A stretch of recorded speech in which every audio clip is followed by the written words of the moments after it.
গাজায় ফিলিস্তিনি নাগরিকদের ওপর অত্যাচারের প্রতিবাদে মঙ্গলবার আরামবাগের হরিংখোলা থেকে মায়াপুর পর্যন্ত প্রায় 5 কিলোমিটার পথ জুড়ে বিশাল প্রতিবাদ মিছিল অনুষ্ঠিত হয়। আরামবাগ মহকুমার বিভিন্ন গ্রাম থেকে হাজার হাজার মানুষ এই মিছিলে যোগ দেন। সাধারণ নাগরিক থেকে শুরু করে শিশুদের হাতেও প্রতীকী পোস্টার দেখা যায়। শান্তির বার্তা ও মানবাধিকার পক্ষে আওয়াজ তুলে তারা ফিলিস্তিনে গণহত্যার বিরুদ্ধে গর্জে উঠে এই প্রতিবাদ জানান। মিছিলের মধ্যে দিয়ে ফিলিস্তিনিদের পাশে থাকার আশ্বাস জানান তারা।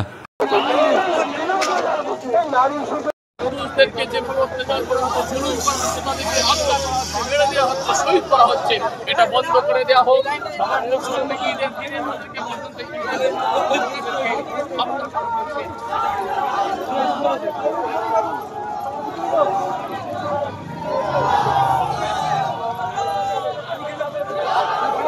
অত্যন্ত দুঃখের সঙ্গে জানাচ্ছি, বেদনার সঙ্গে জানাচ্ছি, যেভাবে অত্যাচার জুলুম চলছে ফিলিস্তিনে, এটা কোনোভাবে মেনে নেওয়া সম্ভব নয়।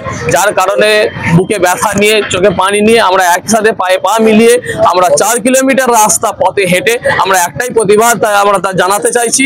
আমরা গণতান্ত্রিক দেশে সংবিধানকে প্রাধান্য দিয়ে, আইনকে প্রাধান্য দিয়ে রাস্তা সম্পূর্ণভাবে সচল রেখে এবং পুলিশ প্রশাসনের সহযোগিতায় আমরা পা মিলিয়ে একটাই প্রতিবাদ জানাই যে নিরীহ বাচ্চাদের উপর অত্যাচার জুলুম বন্ধ হোক, তারা শান্তিতে ফিরে আসুক, সারা পৃথিবীর মানুষের শান্তি পাক। তাই গণতান্ত্রিক দেশে আমরা একটা প্রতিবাদের হিসাবে আমরা জানাতে চাইছি যে না, আপনার ঈদের দিনে, খুশির দিনে তাদের উপর হত্যা, তাদেরকে শহীদ করে দেওয়া হচ্ছে। তা আমি একটাই কথা জানাতে চাই, শহীদ তাদের উপর অত্যাচার জুলুম বন্ধ হোক, সমস্ত মানুষ ভালো থাকুক ভারতবর্ষের জমিন থেকে। এটাই তামান্না, এটাই আল্লাহ পাকের দরখাস্ত রাখছি। আল্লাহ পাক সকলকে ভালো রাখুক, সুস্থ রাখুক, এটাই কামনা রাখছি। আমি এনায়েতুল্লাহ হুসাইন, হরিংখোলা দরবাসী। আমরা সকলেই জানি আমেরিকা এবং তার জারজ সন্তান ইসরায়েল যেভাবে ফিলিস্তিন সহ আমেরিকার অন্যান্য আরব মুলকের অন্যান্য দেশের উপরে অত্যাচার চালিয়ে যাচ্ছে, বহুদিন থেকে অত্যাচার চালিয়ে যাচ্ছে।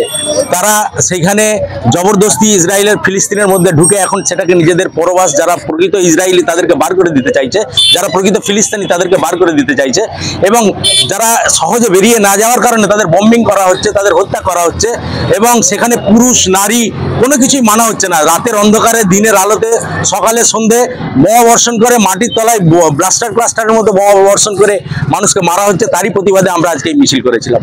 আমরা এখান থেকে বার্তা দিতে চাইলাম যে মানবতা এখনো বেঁচে আছে, সারা পৃথিবীব্যাপী মানুষের মানবতা এখনো বেঁচে আছে, মানুষ এখনো মরে যায়নি, মানুষ এখনো তার এই অত্যাচারের বিরুদ্ধে লড়াই করবে, সংগ্রাম করবে। আমরা করছি ভারতবর্ষ থেকে, আমরা ভারতবর্ষের মাটি থেকে এই বার্তা ওদেরকে দিতে চাই যে ভাই, আমরা এখনো মানবতার পক্ষে আছি, তোমরা যারা হত্যাকারী তাদের বিপক্ষে আমরা। আমার নাম খলিল মল্লিক, এক নাগরিক সমাজেরই একজন মানুষ।